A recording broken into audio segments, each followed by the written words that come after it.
What is up? My name is Rubidium. Today we are looking at two different lights that do a similar thing in a different way. They are the Intellytech LC-120 and the Litegear Litemat 2L. So Litegear Litemats arrived on the scene about 5 years ago, and they quickly became a standard in almost every Hollywood gaffer's arsenal. They were bright enough to get good exposure, big enough to cast a nice, soft, flattering light, and they were so thin that you could get them into very tight spaces. You could put them right up against the wall. You could attach them to the ceiling. Very low profile, high output, soft light sources. The 2L that we're going to look at today is by far the most prevalent.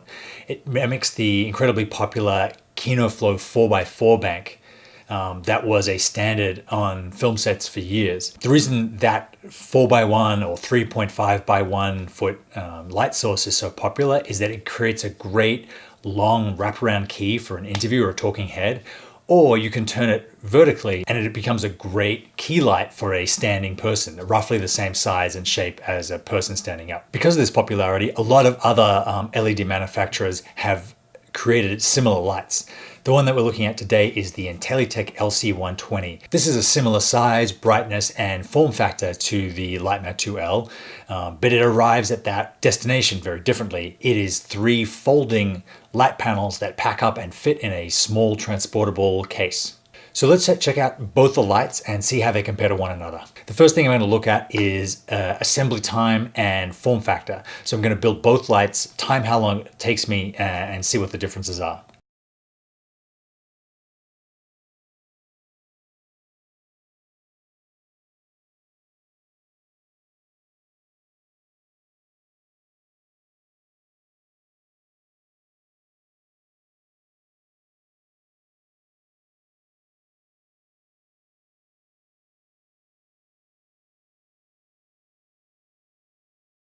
And done. So as you can see, both lights are a similar size. They take roughly the same amount of time to set up. The LC-120 packs up into a smaller case, whereas the Litemat, the main body of the light is rigid, so it stays the same size. The package that you travel with is roughly the same size as the light. So let's look at both lights individually and what their strengths and weaknesses are. Being more rigid, the Litemat 2L has a little bit more tension to it as a light.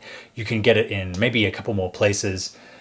The grid on the front of it is hard rather than the egg crate, the fabric egg crate on the Intellytech.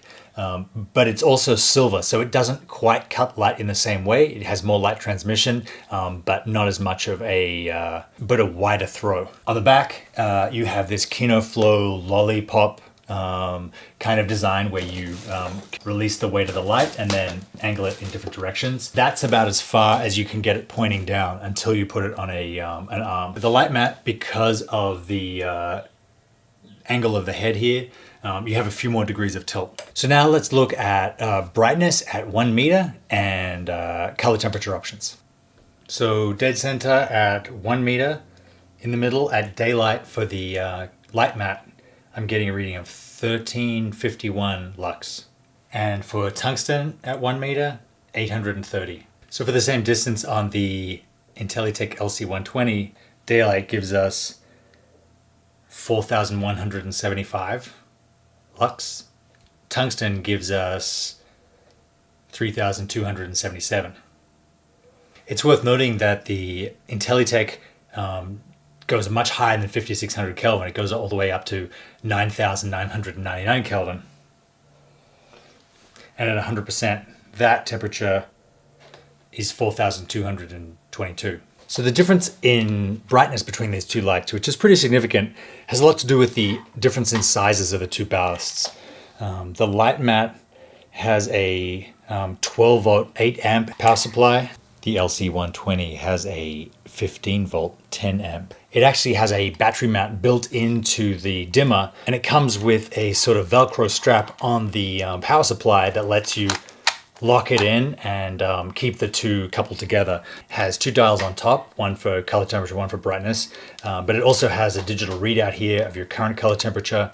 It has DMX enabled that you can plug in through the dimmer. It also comes with a remote control. So if you put this light somewhere high or inaccessible, or you want to adjust the light from behind the camera, you can do that with the remote. Litemat have two small, an on and off button, and two small dials, one which is color temperature and one which is brightness. As you can see, if I dim down the key above here, I've got them very low, but both lights have pretty much identical softness, being the same size, and pretty much identical CRI in the high 90s. Neither one has any kind of purple or green tint. You're going to get high CRI color accurate from both lights. Both have their strengths and weaknesses. The Litemat, being more rigid, is able to be directly drilled into the wall or held out on a clamp, whereas the foldability of the LC-120 has actually come in really handy a couple of times when I've used it. If the light's too long or too large, you can fold it up, just use one panel or use two panels. We used just two panels when we tucked it into the sunroof of a car to do a late night driving scene. We've also used it to wrap around the ceiling of car for night shots. That's something you can't do with the Litemat because of the rigid frame. It doesn't bend. It's not adaptable to where you want to rig it. As far as transportability goes, the LC-120 comes in a small little hard case that, while slightly heavier than the Litemat because of the size of the power supply, is much easier to throw in the back of a car or check in luggage or take on an airplane. The Litemat, on the other hand, because it doesn't break down, comes in something the same size as the light. It's still pretty transportable, still fits along the back seat of the car or in the trunk of a regular compact. It's not nearly as convenient or carryable as the Intellytech.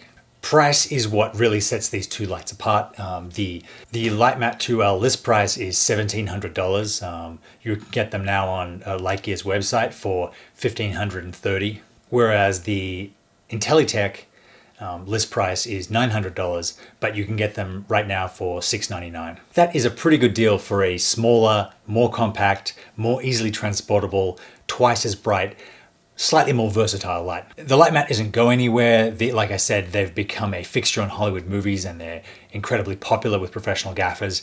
But if you're looking for something that is a little more versatile and easier for small crews, small production companies, one-man shooters, then I would definitely check out the Intellytech LC-120.